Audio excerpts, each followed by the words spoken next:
What's up, coach? You like running inside zone read but struggle blocking against an odd front? Well, check this out.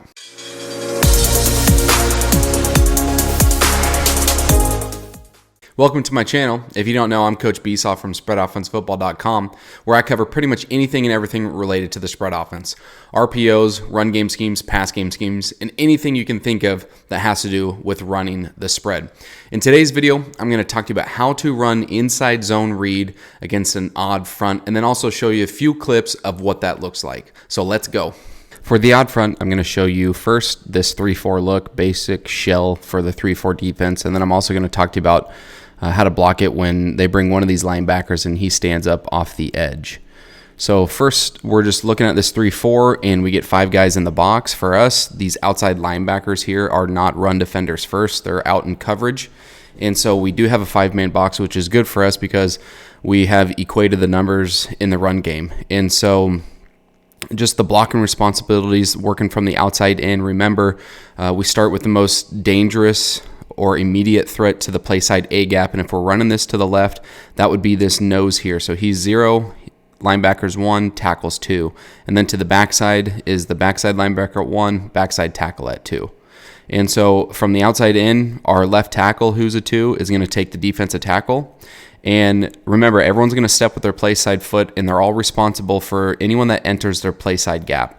So our left guard is uncovered right now from his play side gap to his backside gap. So what I want him to do is I still want him to step with his play side foot, and at the same time, I want him peeking at the hip, the near hip of this tackle. Because if this tackle decides to spike in to the B gap, then now that becomes the left guard's responsibility. Let's say they do some sort of gap exchange where the tackle is going to spike in and the linebacker is going to scrape over the top to the C gap. Well, if they do that, like I said, the left guard, he's going to be responsible for his B gap, which is that now going to be that defensive tackle. And then our left tackle would still stay on his track, and he's going to pick that linebacker up who's scraping up over the top. So if they don't do that, they play this thing head up. He's going to peek at his near hip. If he never enters his B gap, then we are going to work to the play side linebacker. And then on the backside, we're going to have our center who's a 0. And we're going to do our best to, we want to split this nose in half. And so he's going to step with his play side foot, and he's going to own the left half of this nose. And then the same thing for our backside guard as it was for the play side guard. He's uncovered to the play side gap, uncovered to the backside gap. So again, he is going to work on his tracks with stepping with his play side foot first. He's going to peek at his near hip. And if he needs to combo, we combo it, but then we're going to work to the backside backer. So again, if he enters the A gap and he comes through and scrapes over the top, then we switch that essentially, and we take care of the gaps that is assigned to us. And then on the backside, we have our right tackle, who's a 2 in the count for us on the line, and then he's going to take care of the backside tackle here, stepping with his play side foot. Now, you might see that we're not reading anyone inside the box, which is correct because we do have 5 guys to block their 5 guys. So we don't want to we don't want to unblock anyone here. We want to make sure we get everyone accounted for. We still are going to go to the mesh, and now our quarterback's read key becomes this outside linebacker. So if this outside linebacker stays out here in coverage, then for us that's great because we have a 5-man box, and we'll take that, we'll take that all day long. But let's say this linebacker is tired of getting hit with the run, and he's in his cadence. As the quarterback's in his cadence, he starts creeping to the line of scrimmage, and now he's coming off the edge. Well, now that's the 6th defender for our offense to be reading, and he's the -3 to the backside. So for us, that now is our read key, and our quarterback will obviously make a decision at the mesh to either keep it himself or give it to the tailback. But if he doesn't do that and he stays out and he respects the slot and he respects the pass game, so he's not a run defender first, then our quarterback is essentially going to give it to our running back probably 100% of the time because, again, this guy's our read key, and if he's not coming, we're not going to keep it as the quarterback. So that's how you're going to block that up as far as the basic shell of the 3-4. Now, let's say you get a front. They're still in their odd front, but now they bring the linebacker over the top. Some call us Charger, some call it Okie, what have you. But they bring the linebacker, and he's a stand-up player outside the tackle.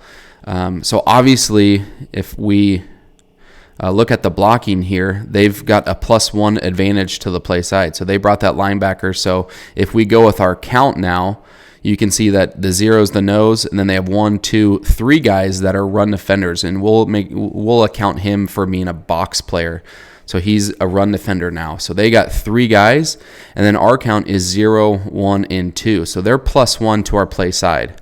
So for us, when we get this look, what I communicate to the line is that we have to basically borrow our center, and we got to borrow him to the play side blocking in this. And so you can either call it a bang it call, a kick call, a push call, but really what the linemen are going to communicate is that there's +1 to this side, and so we're basically banging all of our blocking responsibilities one defender to the outside. So now our tackle is going to be responsible for him stepping with this play side foot. Our guard is going to now be responsible for this 5 technique or 4-eye or whatever you want to call him there. And then we are going to combo the nose with our center and backside guard. And it's going to be a pretty quick combo here. We want to just enough time for our right guard to own this. And then our center should be comboing that up to the play side linebacker. And then on the backside, we're no longer reading the -3 or the third defender because remember, we're borrowing the center to the play side. Our right tackle is going to get inside and he's going to work for the backside linebacker. So now this defensive tackle here is now our read key who's on the line of scrimmage. And I'll also, later in a few videos as we get into this, you may be thinking, well, if they bring him off the edge and then they bring this linebacker off the edge as well, then you're pretty much screwed. And yes, that is the case if all you're doing is running, basic inside zone read. But I'll get into RPO and how to tag different routes to make sure that these linebackers are respecting the pass game because we want to be able to attack them in the run or the pass based on what they do. But as far as blocking responsibilities go, when they bring this edge defender and they're in that charger front, like I said, we're going to kick it, we're going to bang it, whatever you want to call it. We're borrowing the center to the play side, and then now we are reading this defensive tackle here that is lined up, head up, whatever, outside of our backside tackle. Same responsibilities apply for our quarterback. So now his read key is this tackle here. So if the tackle gets that down block from the right tackle and he squeezes the line of scrimmage and he sucks the air out of that thing, then our quarterback will keep it for himself.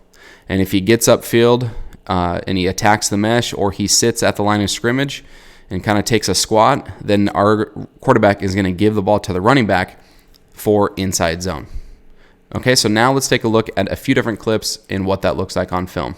In this first example, we are running inside zone read to the left, and we're running it into the stand-up player. So we're running to his side, and they're in their charger, their Oki front. Now, the only difference, though, is that when I drew it up on huddle there, I had him in a 0. He was head up on the center. Here, he's just a little bit to the backside, but we are going to still keep him the 0 count because he is more of a threat to our play side A-gap than any one of these 2 defenders here. So he's going to be 0, 44 is going to be 1, he's 2, and then he's 3. And then on the backside, we have -1 and -2. So as of right now, the way this picture looks is we're going to be reading, I think it's 72 here down in his stance here. But there's a lot of different things that happen in this clip, which is why I chose it, because if we're gap sound and we're taking care of our gaps, then we should have everyone blocked up, and you're going to see what this defense does. And it's actually not a great play for us. But it could have been if we were able to block everyone up the right way. So let's just, again, go over the blocking responsibilities. So remember, we're going to borrow our center to the play side. So we're here, and we're going to just get a quick combo. We're going to play side step here, and then same thing, and then we're going to work up to 44. And then on the backside, our tackle is going to step with his play side foot, and then he's going to pick up anyone that enters his B gap. Okay, it could be 72 spiking inside, or it could be 6 running through the B gap there. He's got to be able to pick up the B gap defender, but we are going to be initially reading this guy right here. Okay, so he's our read key. Okay, so let's see what happens as we run through this. We bring a guy in motion, but we are still running read to the left. And right away, if we just look on the play side, you can see 8 here.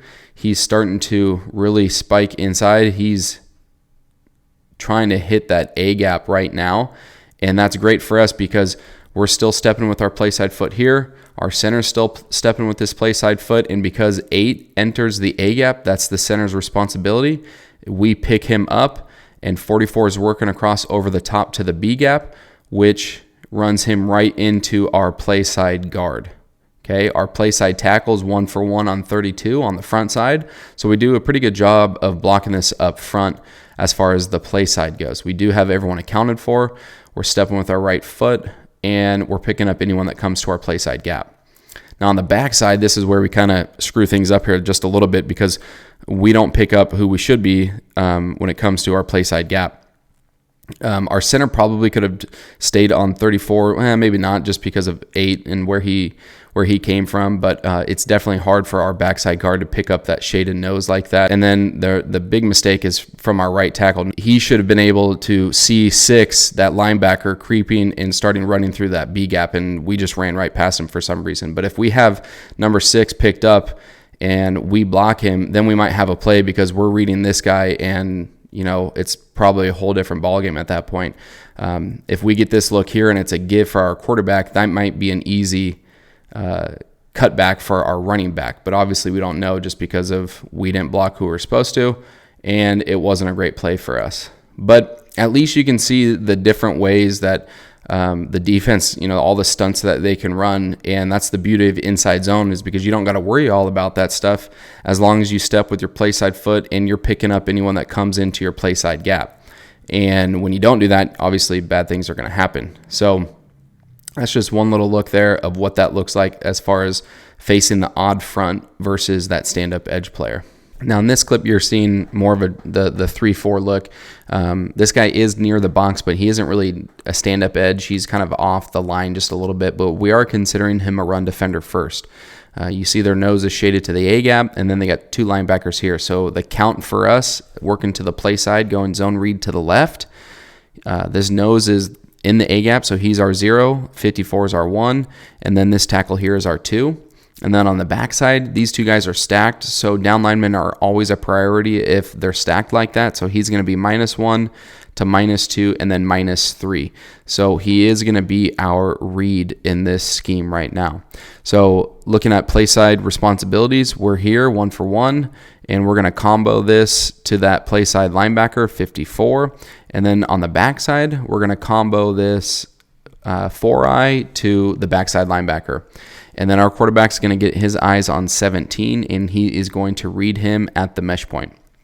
So kind of playing this through here, you'll see at the snap of the ball, first you're going to see, I'm not really too sure what the defense is doing. Looks like some sort of miscommunication because they're bringing this guy real wide off the edge, but then they're sending their backer through the A gap. So it didn't look like they had the right defense in, or some of their guys were doing obviously what they're not supposed to do. But you can see the combo block between our guard, play side guard, and center here. They do a pretty good job of splitting him right there. And then our center is going to come off because that linebacker hits the A gap. So he kind of just runs right into him. And then on the backside, we have our backside guard, backside tackle working together. They do a good job. You can see they're shoulder to shoulder, and they're splitting that guy in half. We're getting a great double team. And again, we want to put those defensive linemen in the laps of the linebackers, and they drive that guy 5 yards off the ball to a point where you can't even see that linebacker anymore. And that's exactly what we want, which is great. So that's a great job on the backside with that combination. And then on the read of the quarterback, you can see 17 kind of comes across the line of scrimmage. He does a little dance here, but he's really squatting on the LOS, kind of playing wide. Obvious give for our quarterback, which is great because the defense kind of just naturally opened up this huge hole for us in the run game. And remember, our running backs can either they can either bounce it outside, they can bang it through the A gaps, or they can cut it back. And this is an obvious bang it because that hole is just ridiculously huge, and it ends up being a big gain and a touchdown for us. But again, just look at those combinations with the play side and the back side and how we're able to get 2 guys on 1, and we're able to get everyone accounted for. And when you do good things like this, usually good things happen for you in the run game. That's how you block inside zone read versus an odd front with the Charger look and with your basic 3-4 look. Thanks again, Coach, for checking out my channel and for watching how to block inside zone read versus an odd front. If you liked what you saw, then give it a thumbs up. I'd really appreciate it. Makes my day when you guys do that. And then lastly, Make sure you hit the subscribe button and then tap the bell right next to it so you get notified anytime I come out with a new video related to the spread offense. Again, I'm Coach Besaw from SpreadOffenseFootball.com, and I look forward to connecting with you again on the next one as we learn how to play fast, score fast, and run the spread.